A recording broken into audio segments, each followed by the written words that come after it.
Hey, what is up guys, welcome back to the channel and welcome back to Gran Turismo 7. In today's video we're going to continue on with part 2 of a trilogy looking at all of the generations currently featured within GT7 of the legendary Dodge Viper. Now I've already established why the second generation was an absolute icon of the Gran Turismo series, but how does the next generation actually fare compared to its older counterpart? Well, actually quite well.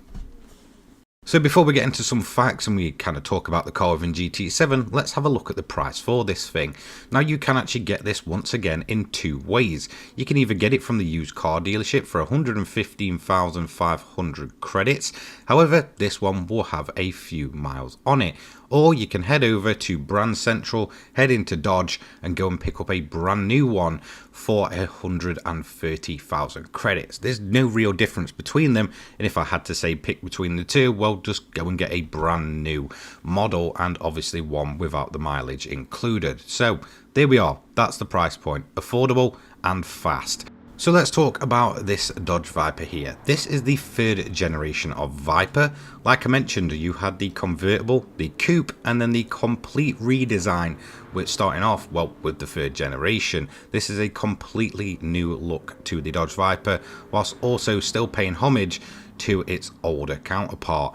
Now this one did actually go through two generations. The model here we're seeing is the last generation of the third gen, if that makes sense, or the last model year to be specific. Now after this it did get a bit of a facelift and a bit of an upgrade. That one went from 2008 to 2010, and here's a little tidbit for you.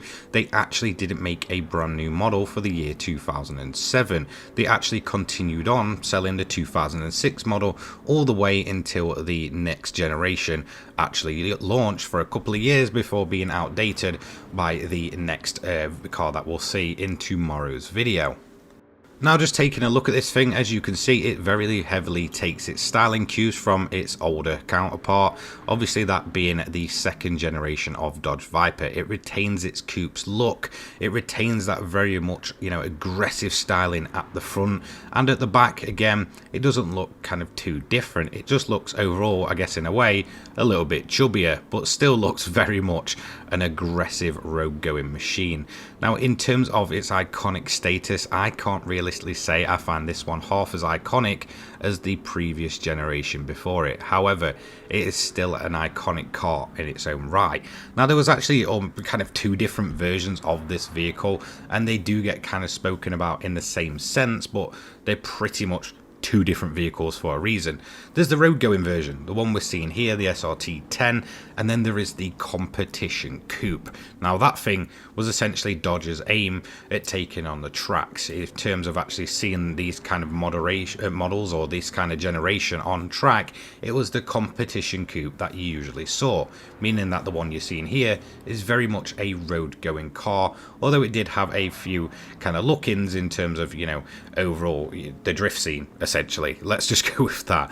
If you ever went onto those old techno tunes way back in the early days of YouTube, there was a high chance you saw drift versions of this vehicle.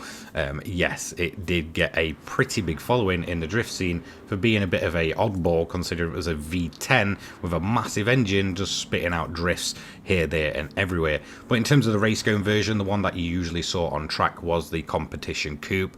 It's very much known for its kind of, I guess, bigger back end, whilst, you know, it does look, you know, very typical of this generation at the front. In terms of the rear, it was almost a bit more bulky. You know, you very much know the difference when you kind of see them together.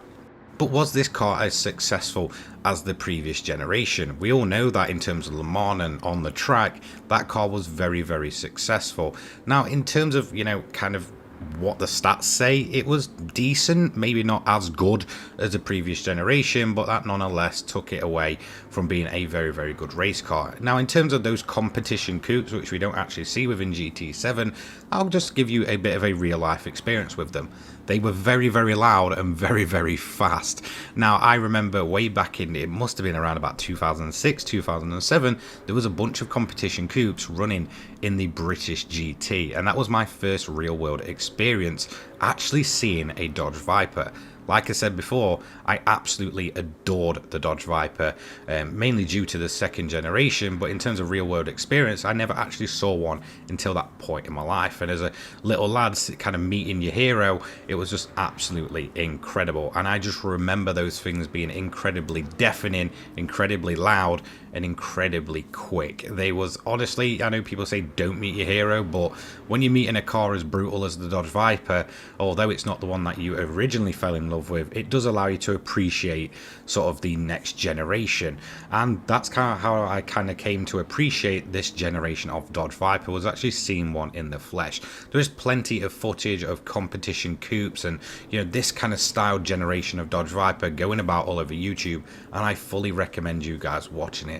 So whilst I guess in a sense it didn't hit that mythical status of Le Mans and all that crazy kind of stuff like the second generation did, all the way up in sort of the late 90s, early 2000s, in terms of those iconic liveries and sort of looks to it, it definitely was no slouch on the track. It was a successful race car in its own right, but how is the road car, and well, how mainly is it within GT7? To be quite honest, it's good, but like I mentioned in the previous video, the Dodge Viper, or the second generation Dodge Viper should I say, was just actually overall better. I just really couldn't gel with this car in terms of its standard version on a racetrack. It just felt, whilst it's still brutish, that the brakes were just even worse, and the handling, well, was even worse. Now, don't get me wrong, this is an upgrade. In terms of its overall straight line speed and acceleration, this car is much faster than the outdated second gen. However, it definitely didn't feel as good or as fun to drive. So in terms of recommending a road going version, for me, it still has to go to the second generation Dodge Viper. But let's talk about more specific performances of this car. How does it handle? How does it accelerate, and how is its top speed?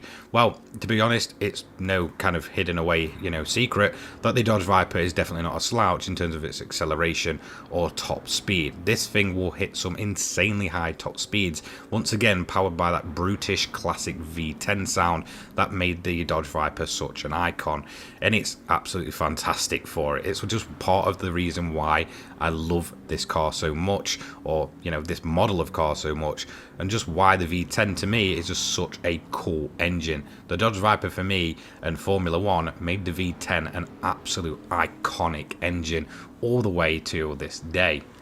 Like I did touch on though, the handling just doesn't feel quite there, and well, neither do the brakes. There is a lot more power to this car, but it's almost like they just gave the handling and the brakes a complete oversight. It is once again those cardboard brakes that just feel like they're completely not there. This thing does not like to stop, especially when you're hitting the higher top speeds in this thing. It can be a pretty edgy and scary experience, as well as the handling. Although once again, it's not really as brutish as you'd expect. You know, it's a Dodge Viper, you'd expect it to be whipping its tail out all the time.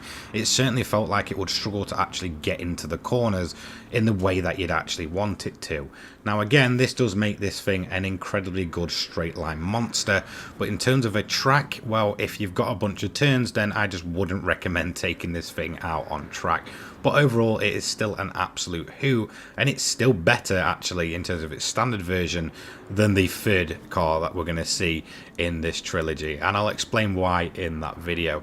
So this guy's car is coming up to round up its lap, and we're going to see where this thing actually ranks on a lap time leaderboard. Now, I'm expecting it to be quicker, but will it actually be much quicker than the very much outdated second generation Dodge Viper GTS? And well, yes, by a decent margin. So the Dodge Viper GTS from 2002, which we reviewed yesterday, came across with a 7 minutes 41.244. Now, the SRT10 Coupe from 2006 comes along with a 7 minute 37.863, smashing the Porsche 959, which its older counterpart just could not do. Also, another cool tidbit is it nearly actually beat the GTR. But we're not done there. We're going to move on to a full-blown performance version. And this, I'm afraid, is where the SRT10 just absolutely drops the ball. Whilst the stock version is just not as good as the previous generation, the fully upgraded version, in my opinion, just is not half as good as the last generation. Now, if you watched my review yesterday, you would notice that I had nothing but good things to say about a fully upgraded Dodge Viper GTS. Whilst it retained the brutish charm, it was an absolute track weapon, and the same can't be said for this vehicle. Whilst yes, it's very, very quick, it will hit ridiculous top speeds, once again, the handling and the brakes just absolutely let this thing down. Now, I can fully upgrade these, but I can't fine tune them, so that is the opinion I have to go off. That's always been a rule of these reviews, and as you can see, it's already struggled off the big bank turn.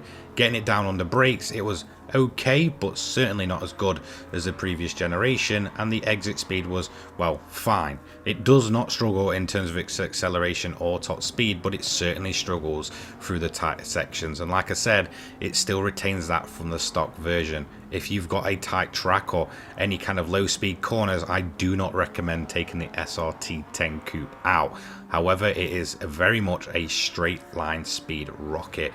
As you can see, we're coming into the final part of the lap, and where the previous generation was absolutely able to throw itself around, you are constantly lifting off within the SRT10, and it just shows that in reality, as much as I love this car, I still absolutely love the iconic GTS just that bit more, and it is overall a much better car in both stock version and fully upgraded especially.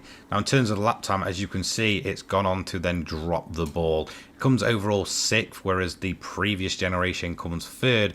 This one with a 1 minute 6.290, way off the 1 minute 2.523 that we actually saw with the Viper GTS from 2002. And also, just a quick side note, this thing puts out less performance points and actually does have a little bit more power, but it is just completely let down by the fact that it just seems too difficult to drive in terms of those tighter sections of a racetrack. So no, I cannot recommend it over the previous generation. However, does that take away from this generation of Dodge Vipers still retaining that iconic, almost Dodge Viper-y style? No, it's absolutely stunning to look at. It's an absolute V10 brute, and it's probably one of the cooler cars that's ever come out of America. However, for me, it just never ever lived up to that iconic status of the second generation Dodge Viper, and I think for most people it will be the same as well. Yes, it's a cool car, but it had big boots to fill and it just couldn't quite do it. So that's going to be it from me today. Don't forget to leave a like, comment, subscribe, turn your notifications on so you don't miss an upload from me. A little GT7 and motorsport related content each and every day for your viewing pleasure, and I will see you all in the next one. Take care, guys. Peace.